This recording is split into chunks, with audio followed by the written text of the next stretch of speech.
story. It was the only story. There were a number of radio stations the day before the game that they released what hotel that the Broncos were going to be staying in. We got off the bus. As we got to the hotel, there's a large crowd. These people were barking at us.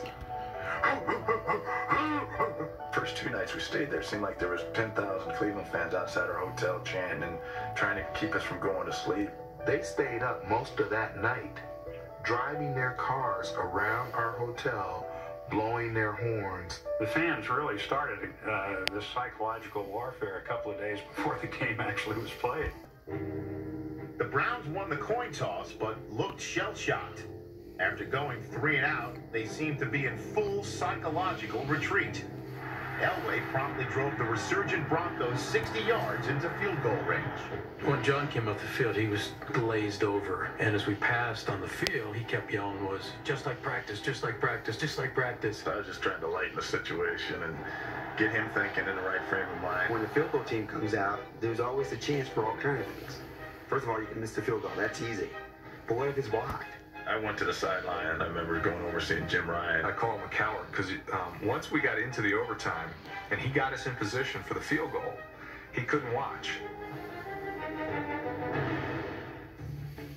Ball is down. Carlos's kick is on the way. I thought, almost immediately, that ball doesn't have a chance of making it in. The officials are supposed to look up the outside of the goalpost. They see any piece of the football outside of the goalpost, then it's supposed to be no good. And it looked like there was about half of the football outside of the goalpost. I look up. I said he missed it.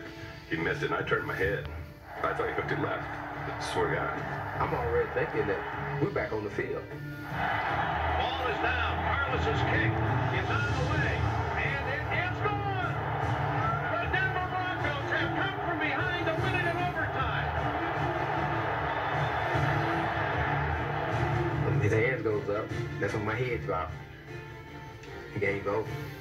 I'll remember the silence. It was 80,000 people who were yelling and screaming to distract the kicker. All of a sudden, it was like church. You could hear the individual Bronco players cheer when we won because there was no other noise in the stadium. This stadium that we could not hear ourselves think in is now so quiet, and it's just this group of 50 guys jumping up and down in the middle of the field. There were people literally in shock with what they'd just seen. Remembering the tormenting they had endured for the Browns fans, the Broncos clearly relished their win. We get on the buses on the way to the airport, and Tom Jackson told the driver, and the buses drove around the hotel and honked their horns. The players opened up all the windows. We drove around the hotels going woof, woof, woof. They're barking all the way to the airport.